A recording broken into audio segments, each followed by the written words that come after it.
Media enter bureaucracy ఖండించకపోతే మాత్రం మేము అనుకుంటాం మీరు సమర్థించారు, మీరు కంప్లీట్ గా సమర్థిస్తున్నట్టు మేము భావిస్తాం. అండ్ మాకు శాంతి కావాలి, శాంతియుతంగానే చేస్తాం. మేము ఎప్పుడు కూడా వాయిలెన్స్ చేయడం కానీ లేకపోతే గవర్నెన్స్ దెబ్బతీయడం కానీ పబ్లిక్ వారిని డిస్టర్బ్ చేయడం కానీ చేయదు. ఒకవేళ కనుక గవర్నమెంట్ పైన 24 గంటల్లో మీరు స్టేట్మెంట్ విత్డ్రా చేయకపోతే, దివ్యాంగ సమాజానికి పబ్లిక్ అపాయింట్ చెప్పకపోతే 24 hours బడ్జెట్ సెషన్ జరుగుతుందని చెప్పి ఈరోజు ఏం చేయాలనే గురించి, కాకపోతే 24 hours టైంలో వీళ్ళంతా రెస్పాండ్ కాకపోతే మాకు శాంతియుతంగా పీస్ఫుల్ గా నేను సీఎం గారు ఒక మీటింగ్ లో మాట చెప్తాను. ప్రొటెస్ట్ కి పార్ట్ ఆఫ్ డెమోక్రసీ. నిరసన అనేది ప్రజాస్వామ్యంలో ఒక భాగం. నిరసించే హక్కు అందరికీ ఉంది, నిరసన తెలియజేసే హక్కు అందరికీ ఉంది. ఏం చెప్తున్నారు, మేమందరం కూడా జైపాల్ రెడ్డి గారు స్ఫూర్తిస్తాం దగ్గర ట్యాంక్ బండ్ దగ్గర మేము నిరసన చేస్తాం. ప్రభుత్వాన్ని ఏమనం ఆవడేమనం మేము ఆమెను వ్యవహారం చేస్తాం. ఆవిడ రెస్పాన్స్ చేయకపోతే బడ్జెట్ సెషన్ అయిపోయిన వెంటనే సెషన్ కాబట్టి ఈరోజు కూడా ఆగింది. నాకు తెలుసు గవర్నెన్స్ ఇంపార్టెంట్, సంస్కరణ ఇంపార్టెంట్. ఈ రోజు దివ్యాంగ సమాజం తెలంగాణలో కానీ ఆంధ్రాలో వెళ్ళి పోరాటాలు చేయాలి. ఒక్క రూపాయి కూడా నిలబడి లేదు, ఆ ఉద్యోగాలు కూడా అట్టి లేదు. చాలా సందర్భాల్లో నేను 10 సంవత్సరాలు సివిల్ సర్వీస్ లో పనిచేశాను. డిప్యూటీ డైరెక్టర్ రిజైన్ చేశాను. 2017లో 160,000 వచ్చిన ఇలాంటి ఆఫీసర్ ఉండబట్టే, నా కోర్టులో ఇలాంటి ఉండబట్టే స్వతంత్ర వర్గాన్ని నేను పూజ మొత్తం వదిలేసి వచ్చి కూర్చున్నాను హైదరాబాద్ లో. ఇలాంటి ర్యాంక్ ఇలాంటి ఐఏఎస్ ఆఫీసర్ చాలా 100 మంది తయారు చేశాను. ఐఏఎస్ అవ్వడం గొప్ప కాదు, మానసిక లోపం లేకపోవడం గొప్ప. ఎంతమంది నాలెడ్జ్ 4 ఐఏఎస్ అవుతారు, కానీ మానసికంగా మనిషికి సామర్థ్యం లేకపోవడం, క్యారెక్టర్ లేకపోవడం చాలా చాలా తప్పు.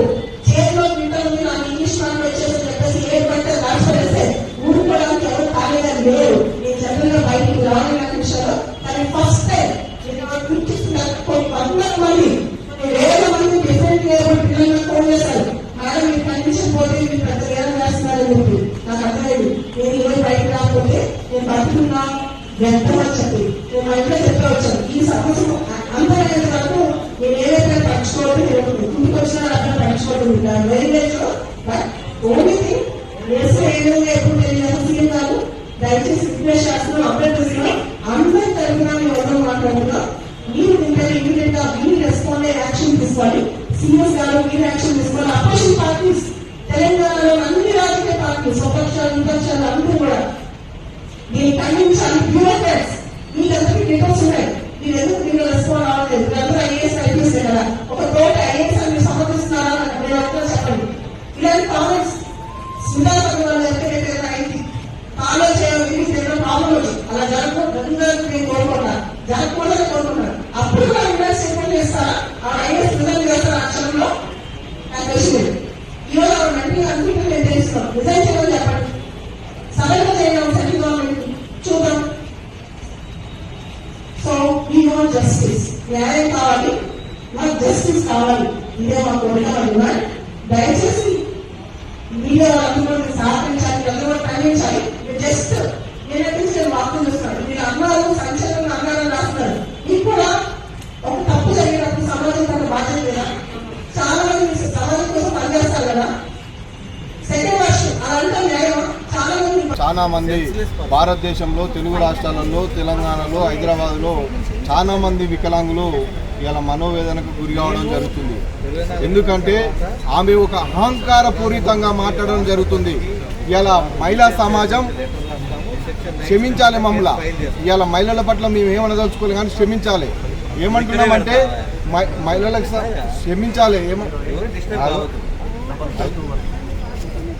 అయితే ఈరోజు ఆమె మాట్లాడడం ఎంత అంటే ఒక వికలాంగుని ప్రతి ఒక్క వికలాంగుని కించమర్చే విధంగా మాట్లాడడం చాలా దౌర్భాగ్యం. ఎందుకంటే ఎంతోమంది సొంత కాళ్ళ మీద పార్ట్ టైం జాబులు చేసుకుంటూ నిత్యం గ్రూప్స్ ప్రిపేర్ అవుతూ సివిల్స్ ప్రిపేర్ అవుతూ హాస్టల్లో ఉంటూ చాలా ఇబ్బందులకు గురవుతూ ప్రిపేర్ అయ్యే ప్రతి నిరుద్యోగుని, దివ్యాంగులని, వికలాంగులని ఇది మనోవేదనకు గురి చేసే విధంగా ఉంది. కాబట్టి ఎట్టి పరిస్థితుల్లో ఈమె బహిరంగ క్షమాపణ చెప్పాలని, అదేవిధంగా చెప్పకపోతే మేము ఎక్కడైతే యూనివర్సిటీ వేదికంగా ఉద్యమాలు చేస్తున్నామో ఈమె మీద ఇట ఉద్యమం చేస్తామని చాలామంది మా మిత్రులు చాలామంది అనుకున్నాము. 24 గంటలు కొంతమంది 24 గంటలు వేదిక టైం ఇవ్వడం జరిగింది. వెంటనే వేదికగా మీరు క్షమాపణ చెప్పాలని డిమాండ్ చేస్తూ ఉన్నాం. మళ్ళీ ఇలాంటి వ్యాఖ్యలు సమాజంలో ఎవరి పట్ల చేయకుండా జాగ్రత్త పడాలని ప్రభుత్వాన్ని గిట, అదే ఈ రేవంత్ రెడ్డి ప్రభుత్వాన్ని గిట మేము కోరుచున్నాము. యాక్చువల్లీ ఇదొక బెంచ్ మార్క్ కావాలి. ఇది ఎవరైనా ఇలాంటి వ్యాఖ్యలు చేసేవాళ్ళు నిజంగా మేము పరువు నష్టం కావాలనేది వేద్దామనుకుంటున్నాం.